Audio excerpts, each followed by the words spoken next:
Rapat paripurna DPR kelima mengesahkan undang-undang tentang APBN tahun anggaran 2026, di mana Ketua Badan Anggaran DPR RI Said Abdullah menegaskan APBN 2026 akan menjadi senjata fiskal dalam rangka memerangi kemiskinan dan menghadapi tantangan ke depan. Rapat paripurna DPR kelima mengesahkan undang-undang tentang APBN tahun anggaran 2026.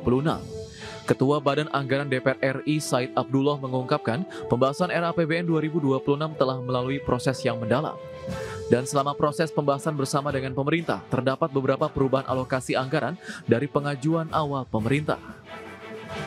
Said Abdullah menegaskan APBN 2026 ini akan menjadi senjata fiskal dalam rangka memerangi kemiskinan dan menghadapi tantangan ke depan. APBN 2026 juga menjadi modal penting membalikan keadaan, memulai kebangkitan dan revitalisasi industri nasional. RAPBN 2026 yang kita bahas ini akan menjadi senjata fiskal pemerintah, sekaligus sebagai alat untuk mewujudkan target-target pembangunan jangka pendek dan menengah.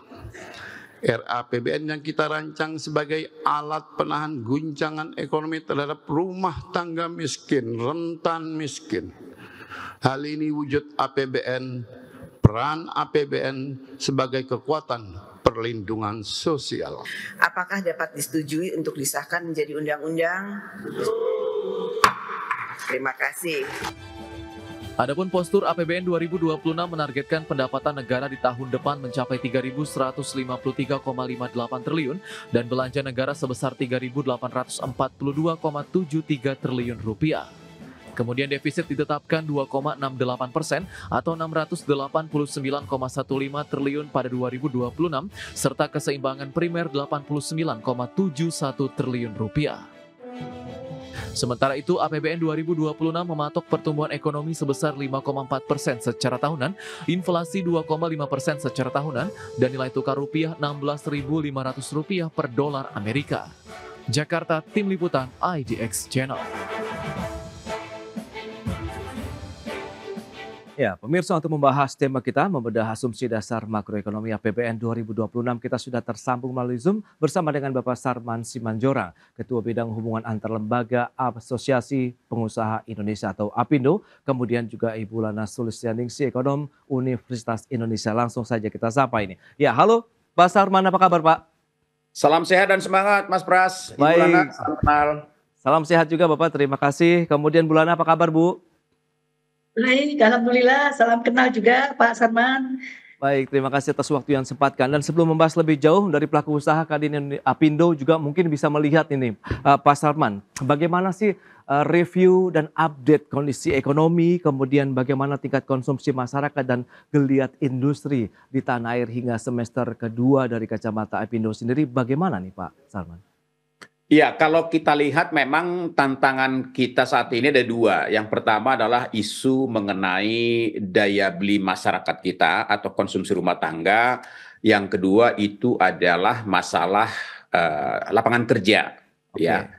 Nah, kalau kita lihat memang bahwa dari sisi industri juga dari berbagai sektor usaha, katakanlah sektor pariwisata juga yang mengeluhkan ya bagaimana omset mereka sudah sangat-sangat berkurang, kemudian juga sektor retail juga begitu.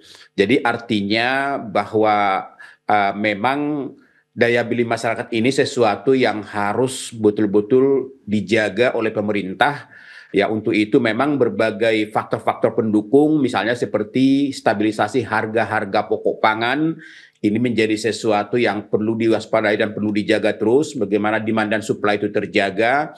Yang kedua memang kebijakan-kebijakan yang menyangkut dengan kebutuhan orang banyak untuk sementara memang untuk tidak dinaikkan. Katakanlah seperti misalnya tarif listrik, gas, BBM misalnya ini harus betul-betul dijaga.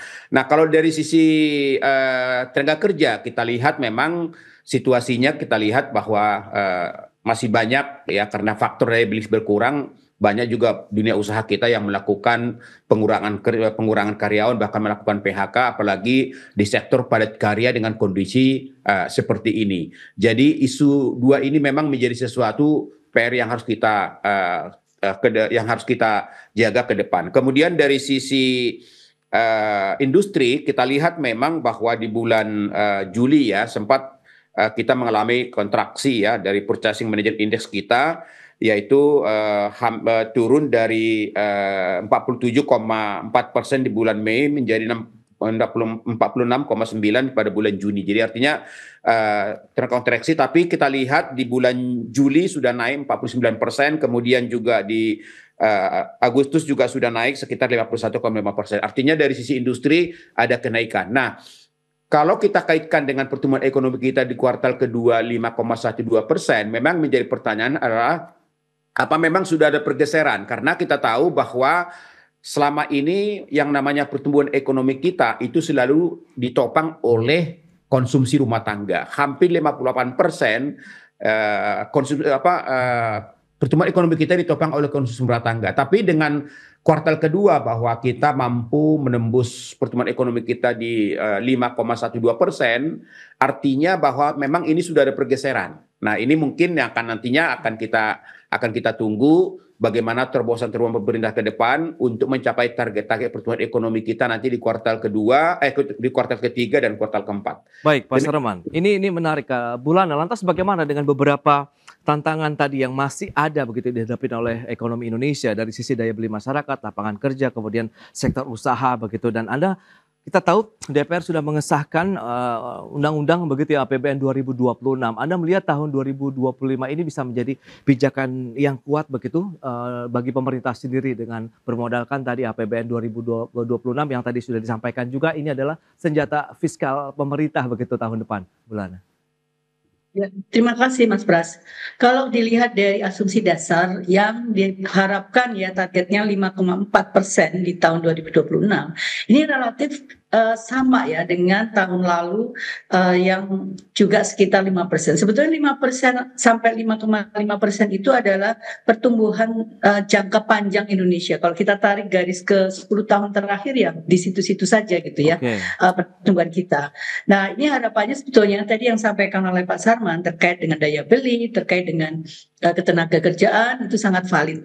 Memang dengan adanya berbagai macam ketidakpastian, masyarakat itu agak menunda belanjanya. Tapi memang betul juga efek dari ketenaga kerjaan. Nah, harapannya sih dari asumsi dasar ini saya teringat ketika Pak Menkyu awal-awal dilantik ya, kemudian memberikan pernyataan di pers gitu, disampaikan itu sangat mungkin kita mencapai 6%.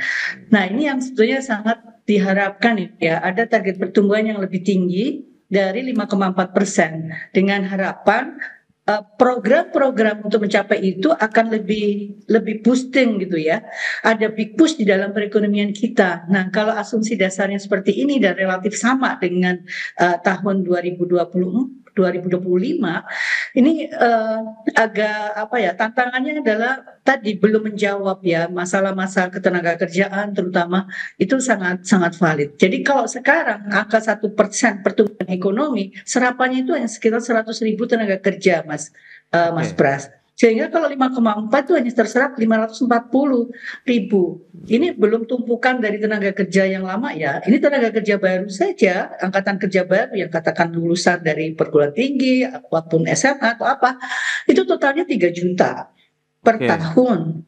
Jadi dengan seperti asumsi dasar 5,4 ini belum ada gitu ya greget dari program atau kebijakan pemerintah yang bisa ditunjukkan lewat target itu. Itu harapannya sebetulnya bisa lebih kuat di angka pertumbuhan dengan jangan asumsi ya, tentunya untuk mencapai itu kita akan melihat banyak program-program pemerintah yang lebih progresif gitu. Terutama bisa menciptakan big push. Nah, kalau seperti ini nampaknya sih ya kita berada pada pertumbuhan yang relatif normal saja sih. Oke, baik. Ini kita akan lihat sejauh mana realistiskah atau moderat atau cukup tinggi begitu kita bahas nanti dan faktor-faktor pendukungnya untuk bisa mengejar 5,4% di tahun 2026 di segmen berikutnya. Bulana, Pak Sarman, kita akan jeda sebentar dan pemirsa kami akan segera kembali sesaat lagi. Ya, terima kasih Anda masih bergabung bersama kami dalam Market Review, pemirsa. Dan berikut ini kita akan cermati bagaimana dengan postur APBN di tahun 2026. Kita akan cermati bersama seperti yang bisa Anda saksikan di layar televisi Anda. Ini dia, dari sisi pendapatan negara kita lihat dipatok atau ditetapkan sekitar 3.153,6 triliun rupiah. Dan ini dari penerimaan negara, kemudian penerimaan negara bukan pajak. Di mana untuk penerimaan negaranya ditetapkan 2.693,7 triliun, sementara untuk PNBP-nya 459,2 triliun. Sementara untuk belanja negaranya 3.842,73 triliun rupiah yang terdiri dari belanja pemerintah pusat, transfer ke daerah dan juga ada keseimbangan primer di sana 89,7 triliun rupiah. Sehingga ada defisit anggaran sekitar 689,1 triliun atau 2,68% terhadap PDB dan pembiayaan anggarannya sekitar 689,1 triliun rupiah. Dan selanjutnya kita lihat bagaimana dengan asumsi dasar untuk makro APBN di tahun 2026. Pertumbuhan ekonomi tadi sudah kita bahas begitu 5,4% secara tahunan, inflasinya sekitar 2,5%, sementara untuk yield SBN tenor 10 tahun 6,9%, nilai tukar rupiahnya ini Rp16.500 per dolar Amerika Serikat. Sementara untuk harga minyak mentah Indonesia $70 Amerika per barrel, lifting migas ataupun minyaknya 610.000 barrel per hari, sementara lifting gasnya 984.000 barrel setara minyak per hari. Itu dia untuk beberapa asumsi makro. Dan kita lihat untuk target pembangunan dalam APBN 2026 itu apa saja. Ya, ini dia, ada pengangguran terbuka, kita lihat diharapkan menyentuh 4,44 sampai dengan 4,96%, rasio Gininya 0,377 sampai dengan 0,380, tingkat kemiskinannya 6,5 sampai dengan 7,5%, kemudian kita lihat GNI per kapitanya $5.520 Amerika Serikat. Itu dia beberapa target pembangunan diharapkan juga bisa selaras dengan kinerja ataupun program-program prioritas pemerintah begitu ya. Dan kita lanjutkan kembali perbincangan bersama dengan Bapak Sarman Simanjorang dan juga Ibu Lana Sulistianingsih. Baik, dengan beberapa data tadi yang sudah disampaikan, untuk Apindo sendiri melihat bagaimana Pak Sarman? 5,4% begitu kalau misalnya Bulana ini ya moderat lah bisa dikatakan begitu, tidak jauh berbeda dengan tahun ini yang dipatok kan 5,3% Pak Sarman. Anda melihat perlu ada ya tadi boosting ataupun booster-booster lain begitu yang perlu dilakukan nih Pak Sarman? Iya, yang jelas bahwa anggaran APBN kita ini kan sudah disahkan menjadi undang-undang. Ya. Artinya bahwa ini akan menjadi acuan ya bagi berbagai sektor usaha untuk perencanaan daripada program kerja mereka di tahun depan ya. Jadi misalnya seperti nilai tukar rupiah 16.500 ini akan menjadi acuan ya kan. Ya, kemudian juga misalnya seperti inflasi ya, berarti targetnya 2,5%. Kemudian pertumbuhan ekonomi 5,4%. Nah, ini kan menyangkut pertumbuhan ekonomi kita ini 5,4%. Yang saya katakan tadi nih, apakah sudah mulai ada pergeseran ya dari konsumsi rumah tangga atau ke investasi ataukah ke ekspor ya? Karena memang kalau kita bandingkan dengan negara-negara tangga kita seperti katakanlah Singapura, mungkin Vietnam, Thailand, pertumbuhan ekonomi mereka itu ditopang oleh ekspor ekspor dan juga katakanlah belanja pemerintah mereka, sedangkan kita kan masih mengandalkan konsumsi rumah tangga dalam hal ini. Nah, ini mungkin kita tunggu terobosan pemerintah. Kemudian juga kalau kita lihat tingkat pengangguran terbuka itu masih di angka 4,4% sampai 4,9%. Artinya ini masih belum maksimal. Kemudian juga tingkat kemiskinan juga 6,5 sampai 70% dan penciptaan lapangan kerja formal sebesar 37,9%. Nah, kita sih berharap memang bahwa seperti yang disampaikan oleh Bu Nana tadi, bagaimana pemerintah mampu menciptakan pertumbuhan ekonomi yang berkualitas dalam hal ini. Yang berkualitas maksudnya yang kalau kita berkaca ya tahun 2020 ke bawah, setiap pertumbuhan ekonomi 1% itu akan mampu menyerap tenaga kerja antara 450 sampai dengan 500.000 orang. Itu yang standarnya, yang normalnya. Kalau saat ini kan tidak, itu hanya 100.000. Hanya di tahun 2020 sampai 2021 pernah sampai 220.000. Sampai saat ini cuma 100.000. Artinya pertumbuhan ekonomi kita ini tanda kutip ya dari sisi tenaga kerja kurang berkualitas gitu loh. Jadi pertumbuhan ekonomi kita tinggi, tapi dari sisi ketenagakerjaan kita rendah dalam hal ini. Nah, untuk itu karena asumsi makro ini sudah disahkan, harapan kami pemerintah harus menjaga ini. Contoh misalnya dari sisi nilai tukar rupiah, ya kami berharap supaya ini fluktuasi ini dijaga, jangan sampai naik gitu loh dalam hal ini, karena ini akan menjadi acuan bagi berbagai dunia usaha untuk menyusun rencana kerja mereka tahun depan. Asumsi mereka adalah berdasarkan nilai tukar rupiah telah disahkan oleh pemerintah, yaitu sekitar 16.500 gitu. Oke, Pak Sarman. Nah, Bu Lana, kalau misalnya Anda melihat memang benarkah ada pergeseran di sana begitu dari tingkat ataupun mesin-mesin ekonomi Indonesia dari tingkat konsumsi yang tadi Pak Sarman bilang 58% kontribusinya begitu terhadap pertumbuhan ekonomi, tapi mulai ada investasi kah di sana atau tingkat ekspor yang semakin meningkat, atau Anda melihat ada faktor lain atau trigger lain ini, Bu Lana? Ya, kalau di kuartal 2 yang kemarin itu angkanya di 5,12. Pemicu yang paling besar adalah dari kenaikan investasi, pembentukan modal domestik bruto. Nah, apakah ini akan berjalan kontinu? Nah, investasi itu kan biasanya satu tembakan aja, Mas Pras. Satu tembakan dalam arti ya tunggu sampai terrealisasi, mungkin baru akan muncul lagi investasi. Ini sebagian besar memang investasi ini datang dari luar karena ada kebijakan tarif dari Amerika. Katanya mulai ada relokasi perusahaan-perusahaan Cina, Korea Selatan itu pindah ke Indonesia, ya. Nah, ini yang dikhawatirkan hanya akan ada satu tembakan tadi, one shot, gitu ya. Nah, ini kalau nggak dijaga, tentu kita kehilangan momentum tersebut dan andalan utamanya memang di konsumsi rumah tangga. Jadi kalau kekhawatiran Pak Sarman tadi mengenai ada pergeseran. Kalau dari data ya kemarin ini sebenarnya konsumsi rumah tangga masih cukup bagus, masih cukup stabil lah ya, stabil bukan bagus dalam arti ini, tapi stabil. Nah, harapannya tentu dari sisi masyarakat atau pekerja ini kan punya pendapatan yang lebih pasti ya. Nah, kalau banyak pekerja yang masuk ke sektor informal, lagi-lagi pertanyaannya apakah mereka mungkin punya uang tapi mereka akan menunda pembelanjanya sampai mereka yakin uang mereka itu cukup untuk membeli. Jadi yang mereka utamakan tentu pengeluaran yang utama dulu, baru kemudian mereka beli yang lain-lain. Nah, terkait dengan harga sangat valid tadi yang disampaikan oleh Pak Sarman bahwa harga ini harus dijaga. Tapi kalau kita lihat data inflasi kita kan relatif rendah ya. Hanya di dalam prakteknya itu harga yang tinggi di bahan makanan ini kok kayaknya nggak tercermin juga gitu di inflasi. Harga beras sekarang ini cukup lumayan loh tingginya. Nah, ini semua akan membuat tadi kemampuan beli tadi si pekerja yang tadinya misalnya dia bisa bekerja di sektor formal kemudian menjadi tidak bekerja di sektor formal menjadi bekerja di sektor informal, pendapatannya kan tidak bisa diharapkan tetap sehingga mereka akan berkonsumsi menunggu sampai mereka betul-betul merasa aman. Nah, ini yang dikhawatirkan yang mungkin tadi istilah Pak Sarman adalah menggeser dari konsumsi rumah tangga ini. Jadi mereka harus tunggu dulu sampai ada keyakinan.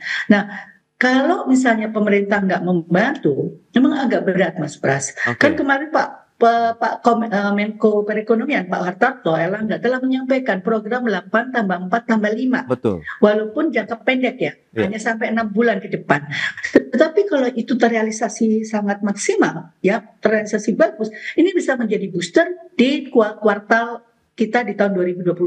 Nah, kalau 2 kuartal di tahun 2026 kita cukup impresif, katakan bisa melesat di atas 5,4, ya, ini akan menjadi tabungan dan memberikan confidence yang positif buat pelaku usaha. Nah, satu lagi kalau boleh Mas Pras, jadi kita kan ada rencana Astacita ya, yang disampaikan oleh Pak Presiden. Nah, ini kan targetnya 8% di tahun depan. Walaupun mungkin nggak bisa 8% lah, tetapi harusnya target pertumbuhan, terutama dari sisi fiskal, karena itu otoritasnya ada di pemerintah, itu mestinya bisa di-boost ke arah sana. Apakah ke arah 5,8, mungkin ke 6%, mungkin ke 6,2, sehingga program-program penciptaan dari lapangan kerja, penciptaan multiplier yang lebih tinggi itu bisa tercermin dari asumsi dasar tersebut gitu. Nah, asumsi dasar ini kan seringkali meleset ya, nantinya di realisasinya. Kalau melesetnya ke atas bagus, kalau melesetnya ke bawah, ya. Iya, implementasinya ya. Kita akan bahas nanti dengan Pak Sarman begitu dari pelaku usaha apakah juga bisa benar-benar sudah terdampak merasakan begitu kebijakan 8+4+5 tadi yang sudah disampaikan juga oleh pemerintah. Kita bahas nanti di segmen berikutnya. Kita akan jeda kembali sebentar Pak Sarman dan juga Bu Lana. Dan pemirsa, kami akan segera kembali usai pariwara berikut ini. Baik pemirsa, kita lanjutkan kembali perbincangan bersama dengan Bapak Sarman Simanjorang, Ketua Bidang Hubungan Antar Lembaga Apindo, kemudian juga Ibu Lana Sulistianingsih, Ekonom Universitas Indonesia. Nah Pak Sarman, Apindo sendiri melihat bagaimana dengan program-program yang sudah dilakukan? Kita tahu pemerintah masih terus berupaya untuk meningkatkan lagi tadi daya beli masyarakat, mesin-mesin industri juga sudah mulai terus digenjot lagi, begitu 8+4+5, revitalisasi industri termasuk mesin-mesin di dalamnya juga ada begitu Pak Sarman. Nah, Anda melihat bagaimana yang dirasakan sejauh ini? Iya, kalau kami lihat sih memang bahwa komitmen pemerintah ya bagaimana supaya target-target pertumbuhan ekonomi kita ini bisa tercapai, katakanlah di tahun ini kan diasumsikan 5,2 sampai 5,3%, dengan berbagai terobosan-terobosan dan berbagai stimulus relaksasi telah dikeluarkan. Tadi Bu Nana bilang ada sekitar 17 ya. Nah, kami melihat bahwa memang ini adalah merupakan bagian daripada pemerintah untuk meningkatkan daya beli masyarakat kita. Nah, pertama kita lihat misalnya program magang lulusan perguruan tinggi maksimal fresh graduate 1 tahun. Nah, ini digaji oleh pemerintah sekitar 3.500.000. Nah, harapan kami memang bahwa pemerintah harus menyediakan lapangan pekerjaan, apakah itu jangka pendek atau jangka menengah dalam hal ini, atau jangka panjang. Nah, jangka pendek memang seperti ini. Jadi, katakanlah program magang lulusan ini kan cukup bagus. Artinya dengan mereka magang, mereka katakanlah mendapat kompetensi yang lebih baik, akan tetapi mereka digaji oleh pemerintah. Tentu mereka akan sudah punya dana untuk dibelanjakan. Kemudian juga kita lihat misalnya seperti bantuan pangan, saya rasa ini juga menjadi salah satu prioritas. Nah kemudian kami tertarik juga dengan program padat karya tunai. Ya, cash for work, artinya ini ada di Kemenhub dan juga di Kementerian Pekerjaan Umum. Kami sarankan memang kalau bisa ini lebih diperluas lagi gitu loh. Oke. Jadi jangan hanya di dua kementerian ini. Jadi ini kan paling mungkin ini adalah padat karya mungkin di bidang jalan lingkungan mungkin atau jalan-jalan di kelurahan dan pekerjaan umum mungkin masalah irigasi. Tapi mungkin kalau bisa juga di Kementerian Pertanian, di Kementerian Kelautan misalnya, ini lebih banyak lagi karena ini anggarannya dari pemerintah. Ini tentu juga akan membuka lapangan pekerjaan walaupun jangka pendek. Tapi masyarakat kita sudah punya pendapatan untuk dibelanjakan dalam hal ini. Jadi menurut kami ini sesuatu yang sudah sangat-sangat baik. Nah, ini yang harus dijaga.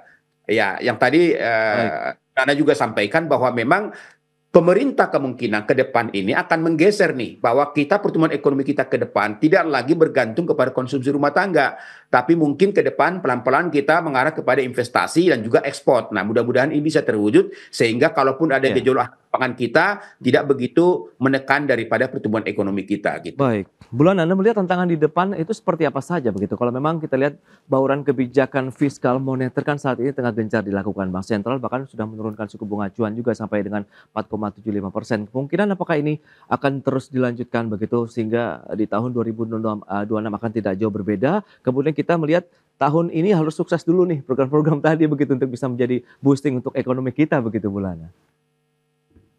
Ya, Mas Pras. Situasi global, alhamdulillah sudah relatif menurun ya tekanannya ya. Memang masih ada uncertainty, tetapi uncertainty-nya saya kira sekarang sudah menurun. Terkait tarif juga sudah mulai jelas, terkait perang juga relatif sudah mulai tensinya menurun gitu ya. Nah itu semua sebetulnya faktor positif dan kita lihat perkembangan di ekonomi global sekalipun di negara-negara yang relatif kuat itu juga menuju normalisasi. Baik itu pertumbuhan ekonominya maupun suku bunga maupun juga inflasinya. Jadi kekhawatiran terkait resesi, stagnasi, apapun yang dulu sempat disampaikan itu sekarang sudah menunjukkan tren yang melemah atau mereka semua itu sedang soft landing. Nah itu positif sebetulnya buat kita dari aspek kita melihat eksternalitas tadi. Nah tentunya sekarang fokus di dalam negeri karena luar negerinya udah relatif aman nih. Kebijakan ketika kita sekarang bicara untuk mendorong perekonomian, terutama untuk penciptaan lapangan kerja dan efeknya tentunya kan ada ada pendapatan yang lebih baik di masyarakat, itu dua-duanya harus ekspansi, Mas Pras. Dua-duanya, baik itu fiskal maupun moneter. Diguyur istilah ekspansi ini memang kuncinya ada di likuiditas dan program-program ya yang menunjukkan ada ekspansi ya. Jadi memang ada suntikan-suntikan dari baik itu fiskal maupun dari sisi moneter. Nah, problem yang memang sekarang menjadi isu adalah dari sisi demand. Nah, tapi nggak usah khawatir. Kadang-kadang kita harus percaya bahwa supply itu yang meng-create demand-nya. Nah, lama-kelamaan dalam jangka waktu yang saya kira 3-6 bulan ke depan, bank mau nggak mau harus menurunkan suku bunga kreditnya. Kalau bank sudah mulai menurunkan suku bunga kreditnya, ya tadi mudah-mudahan investasi swasta, PMI kita sudah mulai menunjukkan kenaikan. Nah, ini sudah mulai mengangkat ekonomi kita kembali ke level 5%. Tetapi yang kita perlukan memang harus ada kebijakan yang counter cycle, di mana saat ini luar negeri atau eksternal sudah mulai mereda, ketidakpastiannya berkurang. Nah, kita fokus yuk ke dalam negeri untuk mendorong perekonomian dalam negeri ini dengan lebih bagus gitu loh. Kita banyak daerah-daerah yang bagus. Nah, satu hal lagi nih tadi lupa saya sampaikan bahwa kita harus mengajak keterlibatan daerah, jangan hanya pemerintah pusat. Jadi daerah-daerah yang selama ini punya pertumbuhan, potensi pertumbuhan ekonomi yang tinggi, coba didudukkan lagi, dibooster lagi. Bisa nggak ya lebih tinggi lagi? Misalnya daerah-daerah yang punya sumber daya alam yang lebih baik. Nah, tujuannya pasti ekspor tadi menurut Pak Sarman gitu kan. Atau daerah-daerah yang memang punya kestabilan pertumbuhan ekonomi untuk bisa didorong. Jadi daerah juga harus dilibatkan untuk mendorong pertumbuhan ekonomi nasional melalui daerahnya gitu, Mas. Jadi nggak bisa memang kalau hanya andalannya cuma fiskal, moneter dari pusat. Daerah harus punya. Dan boleh mereka dikasih kinerja, kalau mereka bagus dikasih semacam insentif, DAU-nya ditambah atau bagaimana gitu ya, supaya ada insentif bagi daerah untuk juga melakukan dorongan ekonomi termasuk penciptaan lapangan kerja. Tadi Pak Sarman sampaikan, bikinlah itu irigasi atau bikinlah apa proyek-proyek pertanian yang melibatkan banyak tenaga muda di daerah, di pedesaan. Di pedesaan jangan lupa loh Mas, susah sekali cari pekerjaan. Nah, ini yang harusnya juga menjadi fokus. Ya, saya kira itu sih. Jadi keterlibatan daerah pusat ini harus ditingkatkan lagi sinerginya. Ya, ada beberapa poin. Berarti memang tidak lagi bergantung kepada tingkat konsumsi. Bagaimana meningkatkan investasi dan ekspor Indonesia ke depan sambil memanfaatkan momentum meredanya kalau kita bicara mengenai ketegangan geopolitik maupun geoekonomi global saat ini. Dan tadi adalah bagaimana kita meningkatkan lagi serapan tenaga kerja di Indonesia dan melibatkan keterlibatan juga pemerintah daerah begitu untuk membangun ekonomi daerah, kemudian masuk juga ke pusat tentunya nanti. Baik, Bu Lana, Pak Sarman, terima kasih banyak atas informasi, update dan juga insight yang sudah disampaikan kepada pemirsa pada hari ini. Selamat melanjutkan aktivitas Anda kembali, salam sehat, sampai berjumpa kembali. Terima kasih Pak Sarman. Ya, pemirsa, Indonesia dan Uni Eropa resmi menandatangani penyelesaian substansial perundingan Indonesia-European Union Comprehensive Economic Partnership Agreement atau IEU-CEPA, di mana penandatanganan yang dilakukan di Bali ini memperkuat potensi ekspor produk Indonesia di pasar Eropa. Penandatanganan penyelesaian substansial perundingan Indonesia European Union Comprehensive Economic Partnership Agreement atau IEU-CEPA dilakukan langsung oleh Menteri Koordinator Bidang Perekonomian Airlangga Hartarto dan Komisi Perdagangan dan Keamanan Ekonomi Komisi Eropa Maroš Šefčovič di Bali. Penandatanganan IEU-CEPA ini menjadi momen bersejarah setelah perjalanan panjang hampir 1 dekade perundingan yang hampir mencapai 10 tahun. Resminya perjanjian perdagangan IEU-CEPA ini dapat membuka dan meningkatkan nilai perdagangan antar kedua pihak dengan mengeliminasi tarif sejumlah komoditas hingga 0%. Di antaranya produk tekstil, furniture hingga alas kaki dari sisi Indonesia, dan sektor otomotif hingga pangan di sisi Uni Eropa. Selain itu, potensi terbesar yakni industri di Indonesia dengan mudah memperluas pasar ekspor yang berkembang luas dan saling menguntungkan hingga ke seluruh negara Eropa. Targetnya, pemberlakuan IEU-CEPA mulai efektif secepatnya pada 1 Januari 2027. Dari Bali, IDX Channel. Ya, pemirsa, untuk membahas tema kita kali ini, IEU-CEPA, angin segar untuk sektor agroindustri. Kita sudah tersambung melalui Zoom bersama dengan Profesor Bustanul Arifin, Presiden Asian Society of Agricultural Economists, kemudian juga Bapak Bulat M.E. Manurung, Ketua Umum DPP Asosiasi Petani Kelapa Sawit Indonesia atau APKASIDO. Langsung saja kita sapa ini. Halo, Prof. Bustanul, apa kabar? Alhamdulillah, Mas Pras, apa kabar? Kabar Teman-teman di baik juga, studio Prof. sehat ya? Terima kasih atas waktu yang disempatkan. Kemudian Pak Gulat, apa kabar Pak?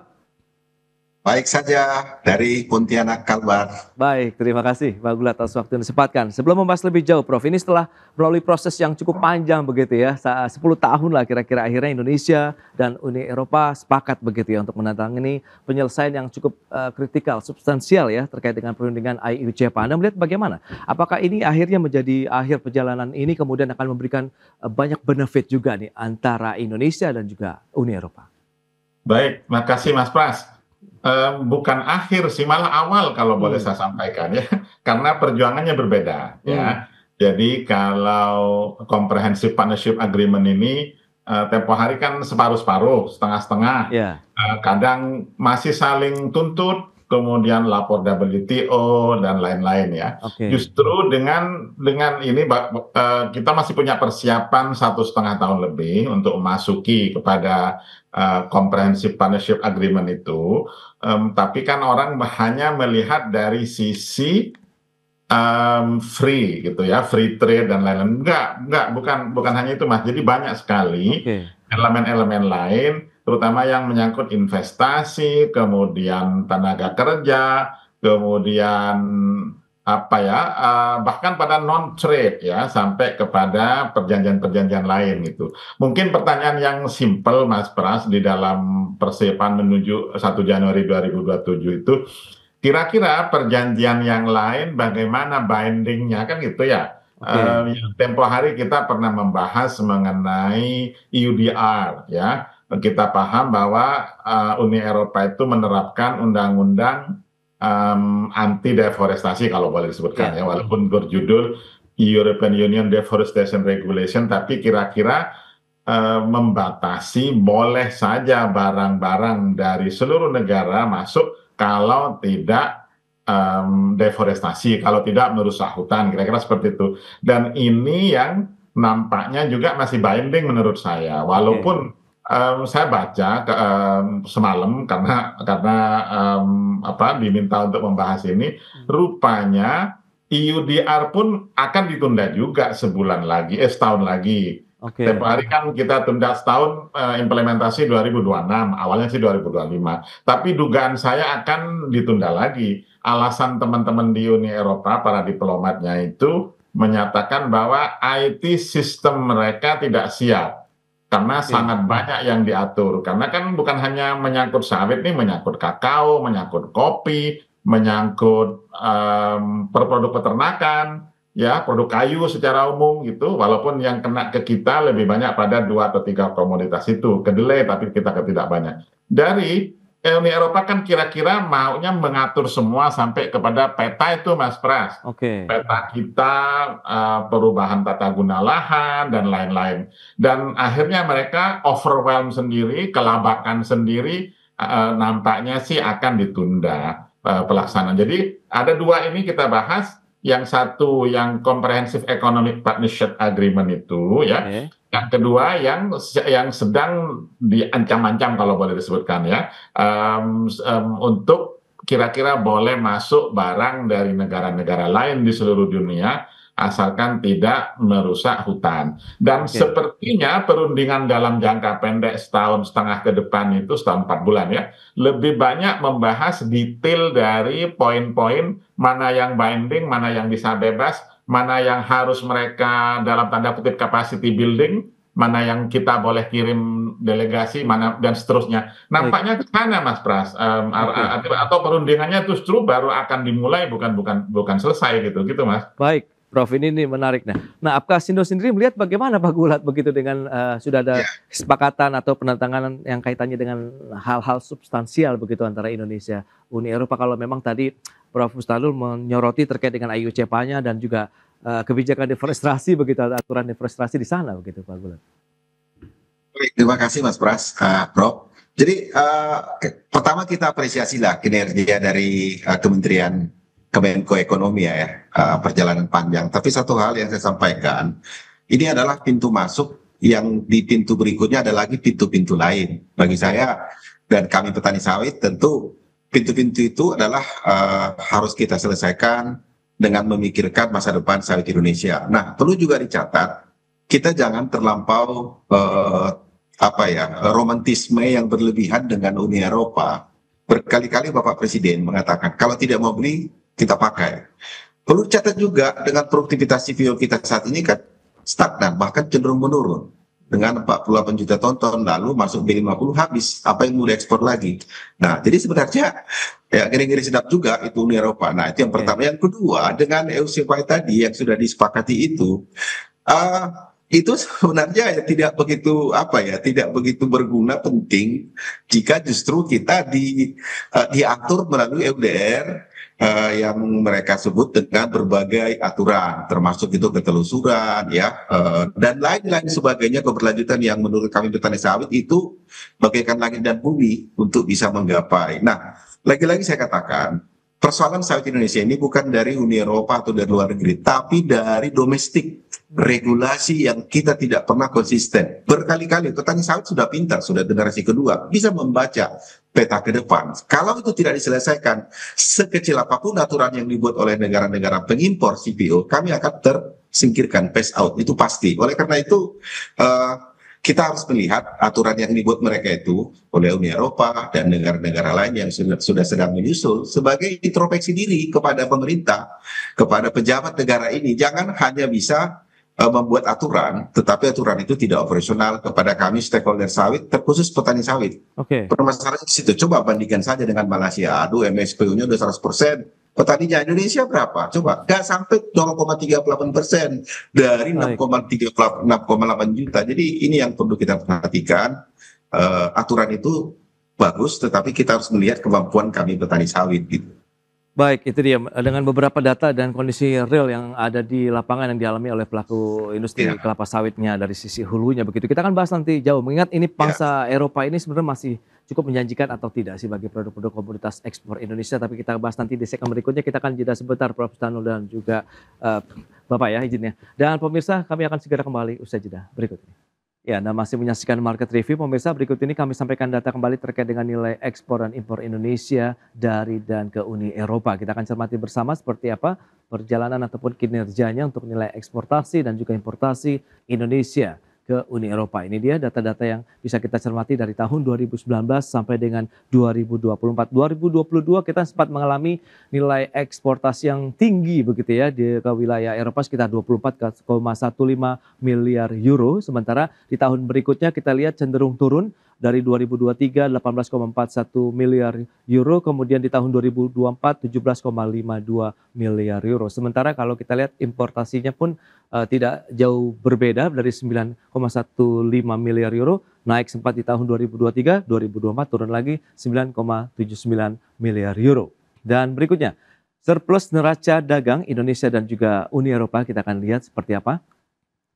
Ini dia trennya untuk surplus neraca perdagangan Indonesia dan Uni Eropa dari tahun 2019 4,97 miliar euro, kemudian trennya naik terus sampai dengan 2022 tercermin tadi dari sisi ekspor kita begitu ya di grafis sebelumnya yang memang mengalami kenaikan cukup tinggi di tahun 2022 mencapai 15 miliar euro. Untuk surplus neraca perdagangan kita 2023 turun sampai dengan 7,1 miliar euro dan di tahun 2024 naik lagi menjadi 7,74 miliar euro. Dan bagaimana dengan pangsa ekspor non migas Indonesia? Kita akan lihat periode Januari sampai dengan Juli 2025 presentasinya.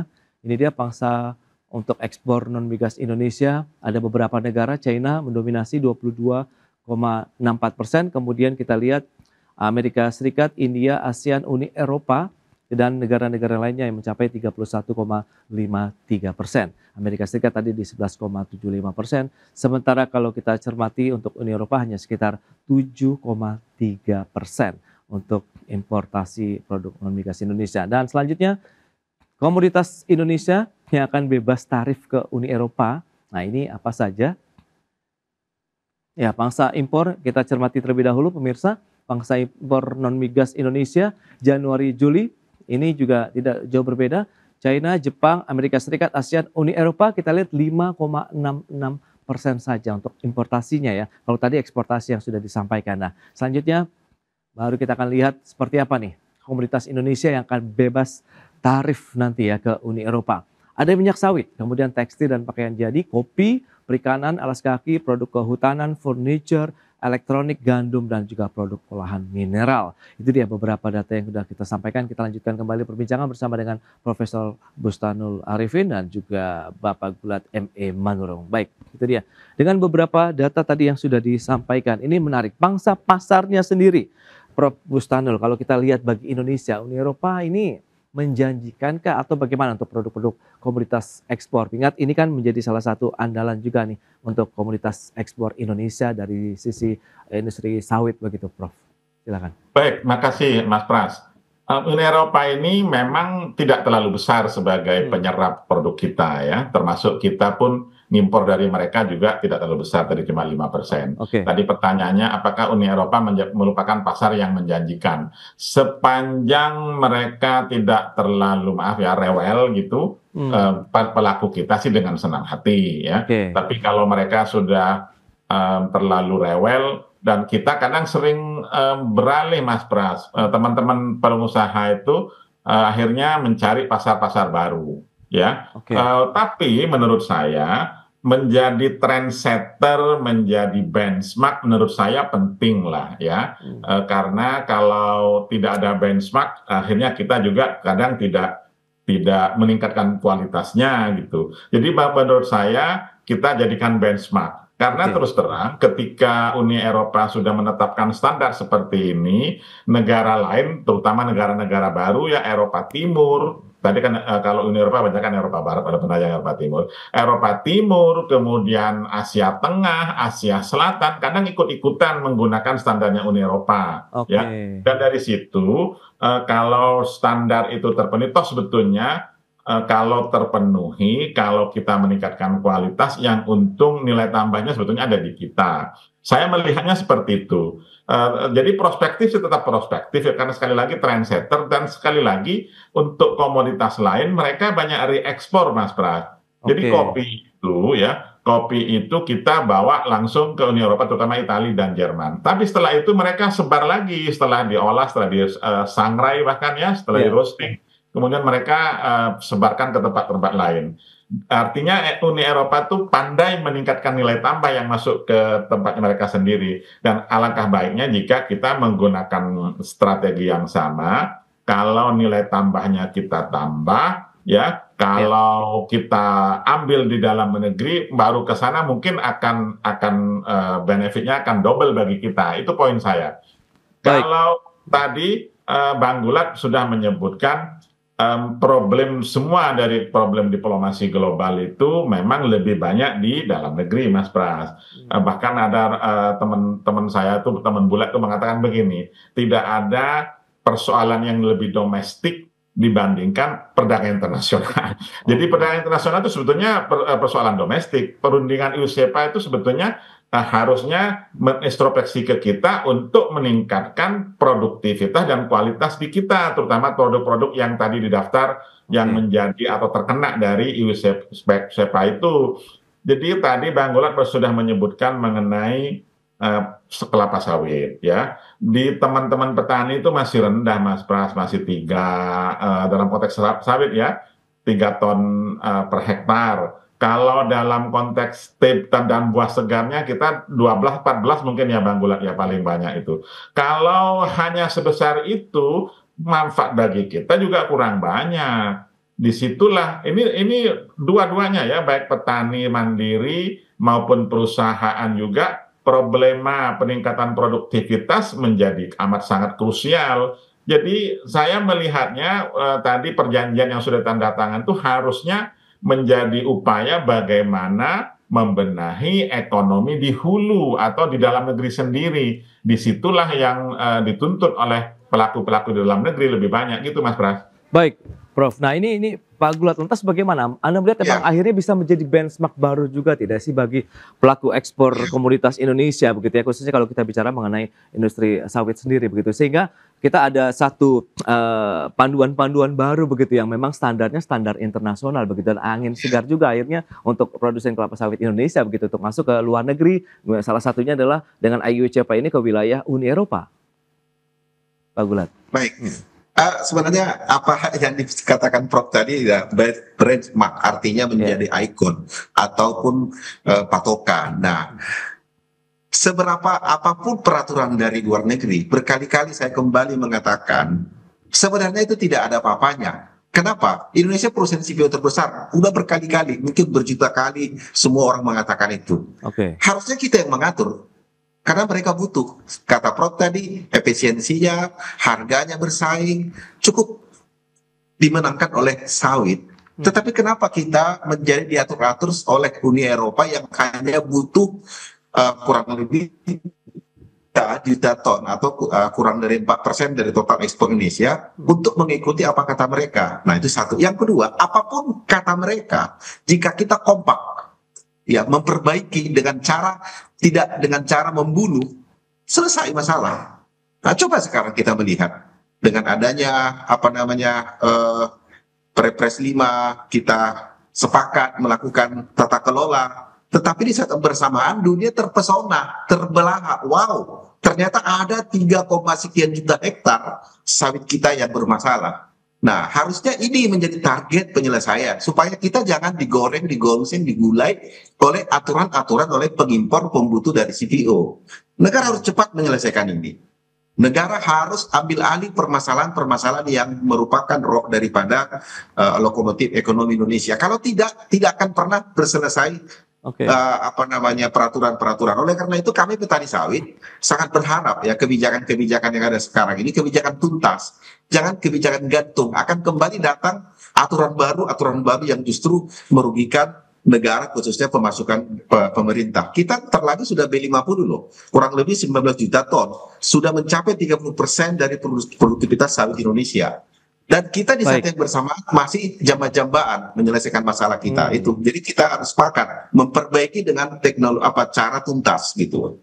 Baik, nah Prof, kalau kita lihat dengan kondisi yang ada begitu, apakah ini bisa menjadi salah satu juga kita meningkatkan hilirisasi di industri sawit begitu, dan mungkin sektor pertanian lainnya begitu. Kalau misalnya Cepa ini memang mengikuti standar Uni Eropa, kemudian nanti mungkin kita ada peluang begitu kerjasama dengan negara-negara lain begitu untuk bisa memudahkan tarif importasi mereka begitu yang dari Indonesia ke sana lebih murah lagi begitu, Prof Stanu. Baik, makasih Mas Pras. Tadi Anda sudah menyebut hilirisasi.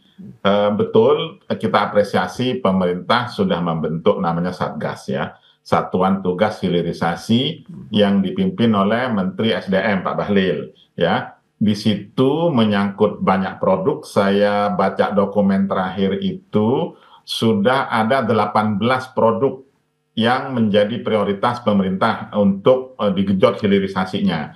6 diantaranya adalah produk pertanian dan perikanan. Ya, Anda sudah bisa menduga pasti sawit, kelapa, dan pala. Itu yang digenjot hilirisasinya. Dugaan saya akan menggunakan Danantara untuk mempush nilai tambah itu ada di dalam negeri. Kemudian kalau perikanan itu Anda sudah bisa menduga tuna cakalang, udang, dan rumput laut. Ada 6 ya komoditas itu. Dan konteksnya Anda tadi, apakah nanti dari konteks itu nilai tambah ada di kita? Ya, seharusnya ya. Di situ nanti kita industrinya atau agroindustrinya minimal itu dapat tumbuh. Yang lain-lain tadi ada produk gas, produk nikel, dan lain-lain ya. Dan Anda tadi bertanya, apakah dengan hilirisasi yang lebih tinggi mampu berkontribusi pada pertumbuhan ekonomi Indonesia secara teori? Ya harusnya. Ya, produk ada di sini, nilai tambah ada di sini, pekerjaan nambah, dan itu yang digenjot oleh Pak Presiden untuk mencapai yang agenda besarnya. Pertumbuhan 7-8% kalau bisa, tapi lain ya kita bahas lain apakah mampu tercapai, tapi konteks teorinya ke sana ya.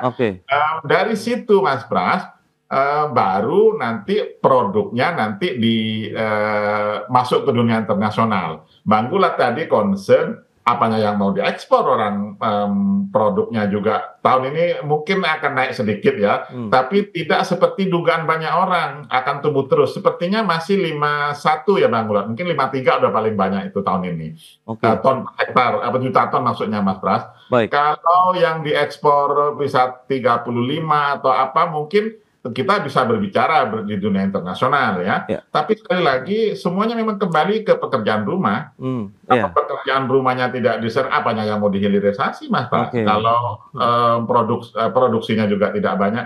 Kalau itu sampai putus ya, putus itu dalam konteks petani tidak mendapat insentif atau apa, ya agak berat agenda besar itu. Itu mungkin PR lagi yang harus kita pikirkan sama-sama. Prof. Bustanul, itu dia analisis yang menarik dan semoga masih ada rentang waktu sampai dengan 1 Januari 2007 kita bisa memperbaiki tadi PR-PR yang ada di dalam negeri. Ini Pak Gulat, terima kasih banyak juga atas informasi, update dan juga insight yang sudah disampaikan Prof. Bustanul. Selamat melanjutkan aktivitas Anda kembali. Salam sehat, sampai berjumpa kembali ya. Terima kasih Prof. Bustanul. Terima kasih. Baik pemirsa, 1 jam sudah saya menemani Anda dalam Market Review dan perbaharui terus informasi Anda hanya di IDX Channel, your trustworthy and comprehensive investment reference. Karena urusan masa depan harus terdepan, aku investor saham. Ya saya, Prasetyo Wibowo, beserta seluruh kerabat kerja yang bertugas pamit undur diri. Terima kasih, sampai jumpa.